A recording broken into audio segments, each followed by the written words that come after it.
आता मी green peas मटार स्वच्छ निवडून घेतल्यात.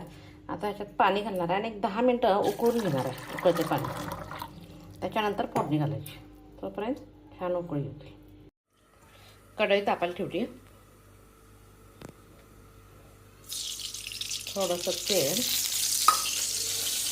कॅशो, टोमॅटो प्युरी करून घेणार आहे आणि आलं लसूण सेपरेट चेचून घालणार आहे. कांदा घालणार मी.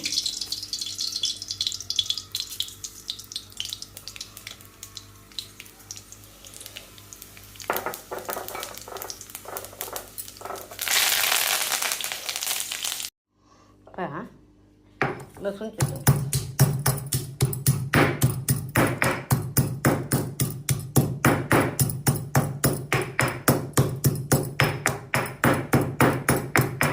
लसूण आलं एकत्र टाकायचं. हे वेगळ्या पद्धतीने मी करायला लागले.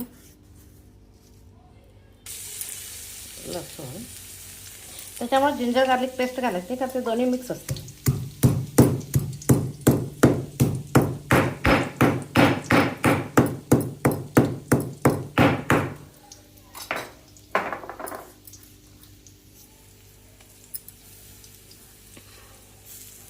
आलं लसूण घातलं. आता काय करायचं,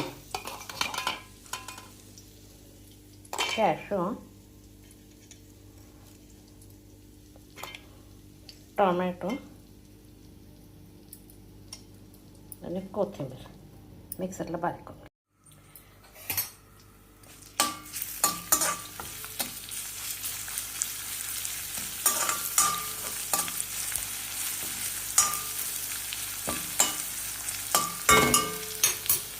आता ही प्युरी झाली आहे की कॅशो आणि टोमॅटो एवढंच घातलं आहे मी. कांदा घालायचा नाही. आता हा मटार शिजण्यासाठी मी एक 10 मिनटं पाण्यात जे ठेवलं ते पाणी येतं घाला.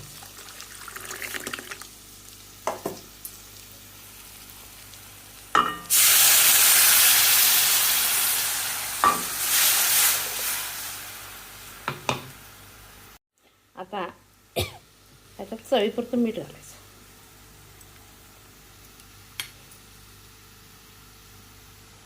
गरम मसाला, जिरे पूड आणि आता उकळी आल्या की नाही ह्याच्यात मटार घालून एक छान अशी उकळी द्यायची.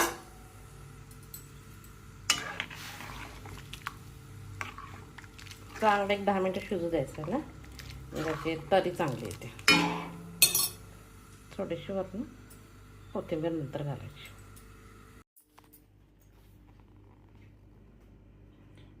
मटारचं सार तयार आहे खाण्यासाठी. कुठल्याही प्रकारचा मसाला वापरला नाही. आता याच्यात थोडीशी कोथिंबीर घालायची. माझी रेसिपी आवडत असेल तर लाईक शेअर करा. तांदळाची भाजी केल्या तेल न घालता.